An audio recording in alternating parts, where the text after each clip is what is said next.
નમસ્કાર, આપ જોઈ રહ્યા છો નેશન પ્લસ ન્યૂઝ. હું છું આપની સાથે હિરલ પંડ્યા. વડોદરા મહાનગર સેવા સદનના અણઘડ વહીવટ અને જનભાવનાની ઉપેક્ષા સાથે વધુ એકવાર મરાઠી સમાજે પોતાનો રોષ પ્રગટ કર્યો છે. વડોદરાના પ્રખ્યાત ખાસવાડી સ્મશાન ગૃહ ખાતે આજે મહારાષ્ટ્રીયન સમાજ દ્વારા કોર્પોરેશન પ્રશાસન વિરુદ્ધ ઉગ્ર વિરોધ પ્રદર્શન કરીને રામધૂન બોલાવવામાં આવી હતી. વડોદરાના ખાસવાડી સ્મશાન ગૃહના નવીનીકરણ માટે IOCL અને પાવર ગ્રીડ કંપની દ્વારા આશરે 15 કરોડ રૂપિયાનું CSR ફંડ આપવામાં આવ્યું હતું. જે તે સમયે આ પ્રોજેક્ટના ખાતમુહૂર્ત વખતે પૂર્વ સાંસદ રંજનબેન ભટ્ટ દ્વારા એવી સત્તાવાર બાંહેધરી આપવામાં આવી હતી કે મહારાષ્ટ્રીયન સમાજની 10 પિંડ વિધિ થનાર જગ્યાથી જ નવીનીકરણની કામગીરીની શરૂઆત કરવામાં આવશે. પરંતુ વાસ્તવિકતા એ છે કે આજે જ્યારે આખા સ્મશાન ગૃહનું કામ પૂર્ણાહુતિના આરે છે ત્યારે 10 પિંડ વિધિ જગ્યાએ એક ઈંટ પણ હલાવવામાં આવી નથી. જેના લીધે સમાજના લોકોમાં એવો સૂર ઉઠ્યો છે કે તેમને વહીવટી તંત્ર અને નેતાઓ દ્વારા માત્ર લોલીપોપ આપવામાં આવી છે. મહારાષ્ટ્રીયન સમાજના અગ્રણીઓનું કહેવું છે કે આ અન્યાય સામે તેમણે વડોદરા મ્યુનિસિપલ કમિશનર, રાજ્યના મુખ્ય દંડક બાલુ શુક્લ તેમજ વર્તમાન સાંસદ ડોક્ટર હેમાંગ જોશીને લેખિતમાં આવેદનપત્રો આપીને રજૂઆત કરી હતી. તેમ છતાં આજ દિન સુધી કોઈ નક્કર કામગીરી હાથ ધરવામાં આવી નથી. પ્રશાસનની આ ઘોર ઉદાસીનતાના કારણે સમાજના લોકોની ધાર્મિક લાગણીઓ દુભાઈ છે, જેના અનુસંધાને આજે મોટી સંખ્યામાં મહારાષ્ટ્રીયન સમાજના લોકો ખાસવાડી સ્મશાન ગૃહ ખાતે એકઠા થયા હતા અને કુંભકર્ણની નિંદ્રામાં પોઢેલા વડોદરા સેવા સદનને જગાડવા માટે 10 પિંડ વિધિના સ્થળે જ બેસીને રામધૂન શરૂ કરી દીધી હતી. સમાજે ચીમકી ઉચ્ચારી છે કે જો વહેલી તકે આ કામ શરૂ નહીં કરાય તો આગામી દિવસોમાં આંદોલન વધુ ઉગ્ર બનશે.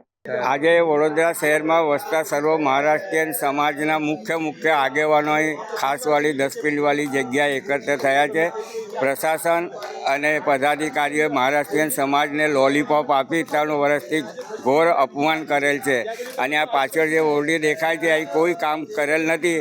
એટલે કામ માટે શું કરવું એની સ્ટ્રેટેજી નક્કી કરી છે. આગામી દિવસોમાં આ મહારાષ્ટ્રીયન સમાજ મ્યુનિસિપલ કમિશનર શ્રી હેમાંગ જોશીજી અને બાળુ શુક્લાજીના ઓફિસે જશે.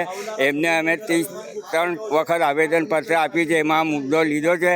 કાં તો એ લોકો સમાજના આગેવાનને બોલાવે ને તો અમે અમારી રીતના વગર પરવાનગી જઈશું. આ બધા ચૂંટાયેલા પ્રતિનિધિ જનતાના નોકર વત્તા સેવક છે. એટલે હવે અમે કોઈ એમને માહિતી નથી આપવાના કે અમે ક્યારે મળો. અમે અમારી મન ઈચ્છા થાય, અમારો સમાજ જ્યારે માર્ગદર્શન કરશે એટલે અમે આગામી દિવસોમાં મળવા જઈશું અને ત્યાંથી એમની પાસેથી લેખિત લઈશું કે તમે આ કામ શરૂ કરીને પૂર્ણ કરવાની લેખિત બાહેંધરી આપો છો અને નહીં આપતા હોય તો તમે આ જગ્યા અમારા મહારાષ્ટ્રીયન સમાજને સોંપો તો અમે લોકો જાતે પણ અમારા પદરના ખર્ચે લોક સાથ સહકારથી બનાવીશું એવું અમે આ છેલ્લું નક્કી કરેલું છે અને એના માટે આ મહારાષ્ટ્રીયન સમાજના આગેવાનો બધા એકત્રિત થયેલા છે.